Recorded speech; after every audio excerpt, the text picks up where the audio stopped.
Assalamualaikum warahmatullahi wabarakatuh. Hari ini saya akan menjelaskan materi kimia tentang sifat koligatif larutan.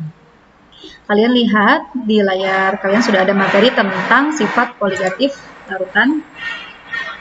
Nah, ini adalah kompetensi untuk materi sifat koligatif larutan. Kompetensi dasarnya yaitu 3.1 menganalisis fenomena sifat koligatif larutan, yaitu meliputi penurunan tekanan uap, jenuh, kenaikan titik didih, penurunan titik beku, dan tekanan osmosis. Ini adalah indikator pencapaian kompetensi atau kompetensi yang harus kalian capai. Berikutnya, ini adalah peta konsep tentang sifat koligatif larutan. Nah, di sini saya bahas terlebih dahulu adalah sifat koligatif larutan non-elektrolit. Sebelumnya, di kelas 10, saya pernah menjelaskan terkait dengan sifat larutan berdasarkan daya hantar listriknya terbagi menjadi dua, yaitu larutan elektrolit dan larutan non-elektrolit. Untuk sifat koligatif larutan itu sendiri terbagi menjadi 4. Jadi, ada 4 sifat koligatif larutan, yaitu di sini ada penurunan tekanan uap, kemudian kenaikan titik didih, penurunan titik beku, dan tekanan osmosis atau simbolnya P. Kalau penurunan tekanan uap, ingat bahwa P besar itu adalah tekanan uap. Jadi uap diberi tanda segitiga atau bisa dibaca delta P. Segitiga di sini artinya delta P. Kemudian untuk kenaikan titik didih, ingat B berasal dari kata boiling, mendidih.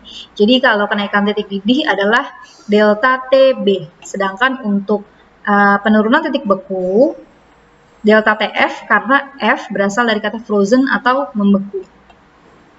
Dan tekanan osmosis simbolnya adalah P. Saya lanjut ke slide berikutnya. Ini untuk teori saya skip karena saya akan menjelaskan bagian-bagian perhitungan yang tidak cukup dibaca saja.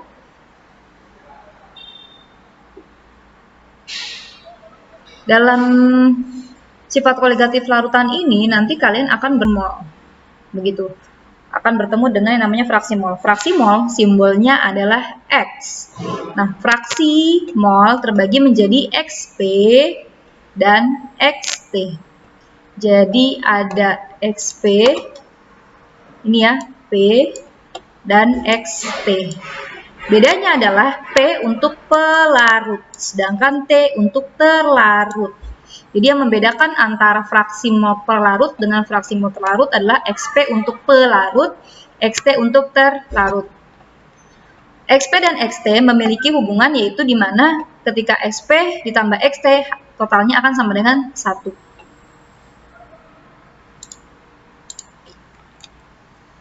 Berikutnya untuk contoh soal.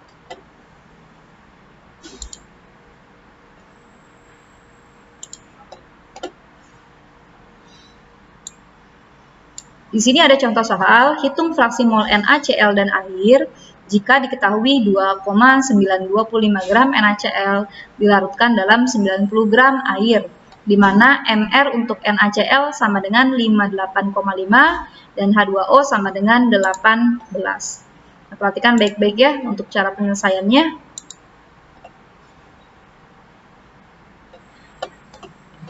Pertama, kalian harus bisa menentukan yang mana yang jadi pelarut, yang mana yang jadi terlarut. Di sini ada NaCl dan ada air.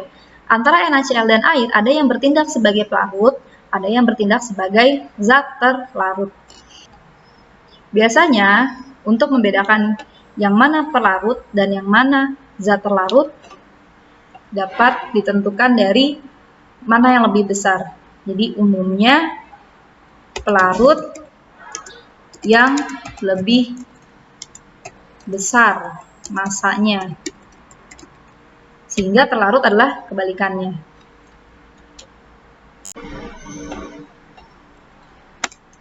Maka karena di sini massa NaCl adalah 2,925 gram ya, ini kamu dapatkan dari sini.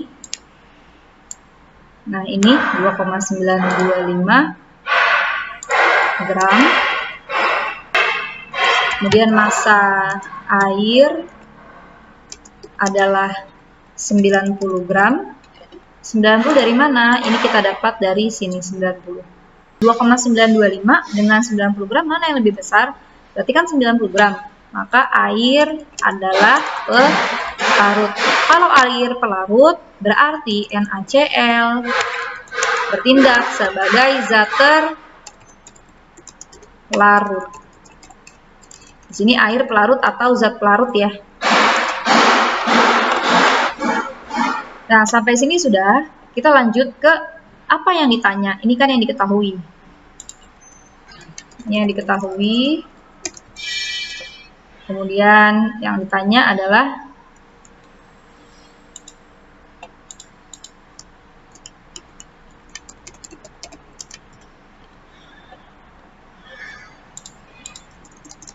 hitung fraksi mol. Yang ditanya adalah fraksi. Fraksi itu tadi simbolnya X. Jadi simbol fraksi adalah X.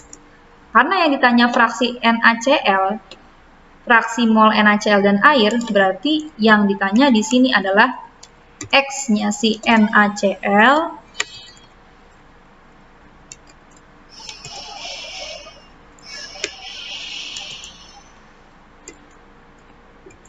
sebentar, fraksinya NaCl dan fraksinya air.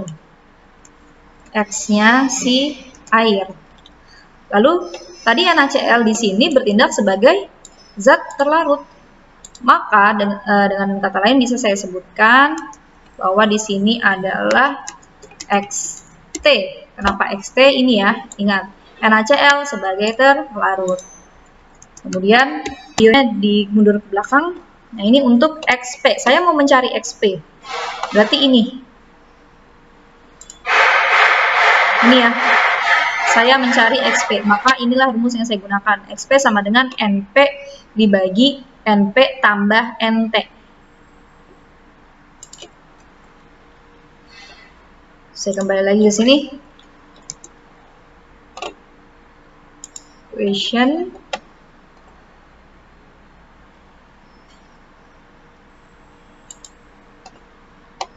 Tadi rumusnya XP sama dengan NP dibagi NP tambah NT.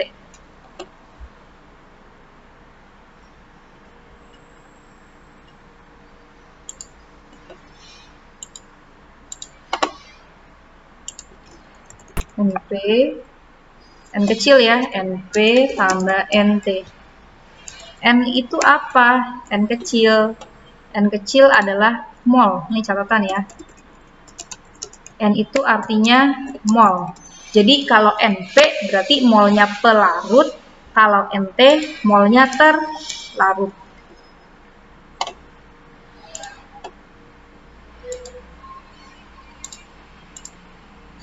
Berarti saya sekarang harus mencari nilai NP terlebih dahulu. Ingat bahwa N itu kan mol. Jadi kita pernah belajar untuk mol ini sendiri, kita pernah belajar di kelas 10 dan 11, mol bisa didapatkan dari massa dibagi dengan MR-nya atau dengan AR-nya. Tapi di sini kita pakai MR karena bentuk zatnya adalah molekul. Berarti kalau saya mau cari NP,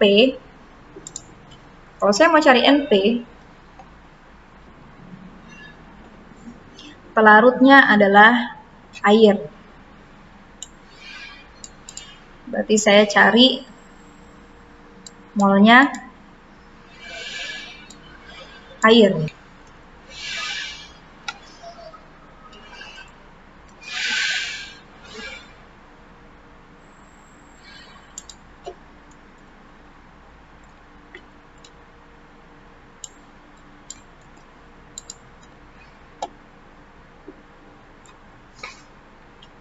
Bisa ditunggu dulu.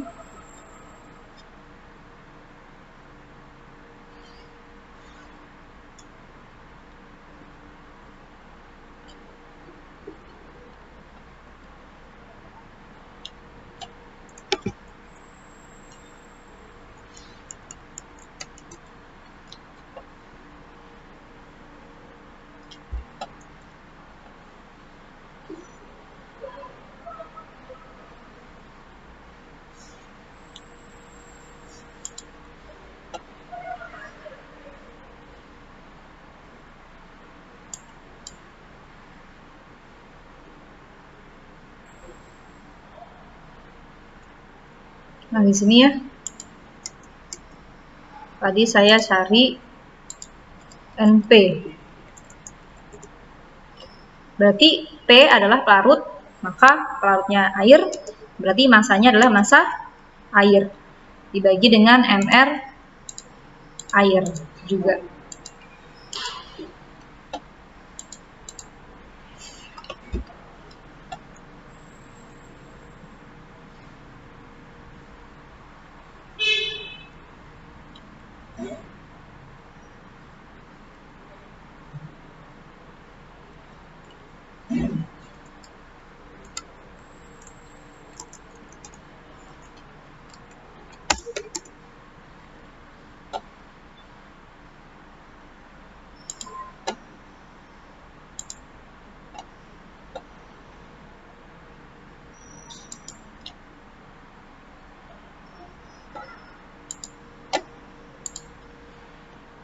Massa airnya adalah 90 dari informasi soal ya.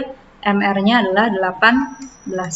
Maka kita bagi 90 dibagi 18 sama dengan 5. Maka kita dapat NP.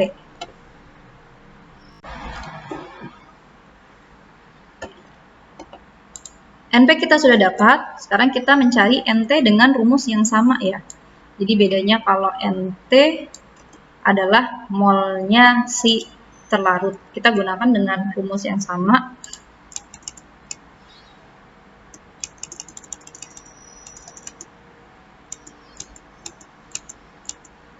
Jadi di sini NT terlarutnya adalah NaCl, maka yang saya cari adalah massa NaCl. Yang saya harus hitung adalah perbandingan antara massa NaCl dengan mRNaCl. Massa NaCl dari soal adalah 2,925 gram.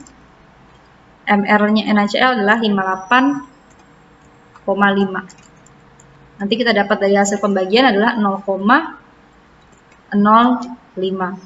Kalau sudah sampai sini, maka kita sudah mendapatkan nilai NP sama dengan 5 dan nilai NT sama dengan 0,05. Selanjutnya kita tinggal substitusi nih ke sini. Ke rumus XP sama dengan NP dibagi NP ditambah NT. NP-nya berapa? NP-nya 5. Sini ya. Kemudian NT-nya di sini juga kita masukkan lagi NP ditambah NT. 5 ditambah NT sama dengan 0,05.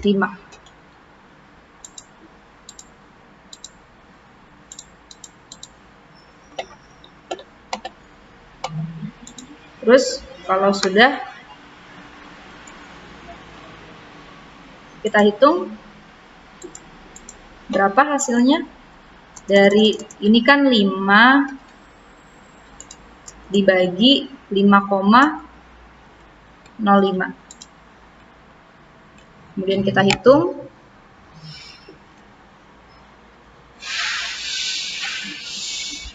Lima dibagi 5,05 sama dengan 0,99.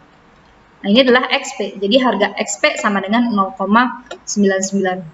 Maka kita sudah dapatkan nilai XP yaitu 0,99.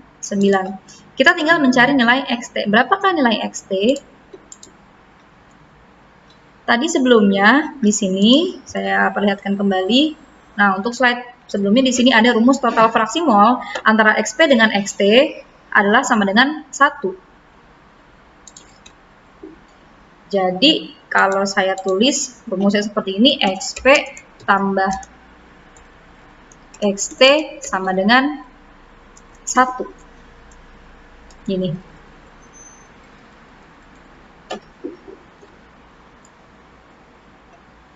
Terus, kalau saya cari nilai XT-nya, maka saya akan mendapatkan rumus XT sama dengan 1 dikurang XP, atau logikanya seperti ini.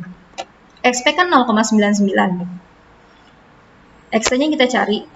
Berarti logikanya 0,99 ditambah berapa supaya hasilnya sama dengan 1.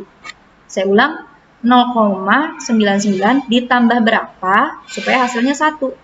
Kita mendapatkan angka itu dari 1 dikurang 0,99, yaitu 0,01. Itulah harga XT-nya. Jadi kita dapat dari mana? Dari kalau pertama kalian bisa pakai cara logika, yaitu pakai cara ini. Logikanya XP-nya sama dengan 0,99. XT-nya yang kita cari. XP-nya 0,99. Berarti 0,99 ditambah berapa supaya hasilnya 1. Nah, kalau 0,99 ditambah 0,01 itu hasilnya adalah sama dengan 1. Jadi XP-nya sama dengan XT-nya sama dengan 0,01. Itu kalau pakai cara logika. Tapi kalau kalian lebih senang cara rumus, maka bisa dihitung pakai cara yang bawah ini ya. Gitu. Yang saya beri tanda. Saya tandai dengan warna kuning. Di sini. Gitu. Sehingga dari sini kita sudah mendapatkan nilai XT-nya sama dengan 0,01 dan nilai XP-nya sama dengan 0,99. Baik, selesai sudah pertemuan kita hari ini tentang sifat kualitatif larutan dalam subbab menghitung fraksi mol. Selanjutnya saya minta kalian untuk mengerjakan soal latihan 2 nomor yang saya upload di Google Classroom, dikerjakan dan diupload tugasnya boleh ditulis tangan atau diketik dalam Microsoft Word, ditunggu paling lambat sampai dengan hari ini. Terima kasih. Assalamualaikum warahmatullahi wabarakatuh.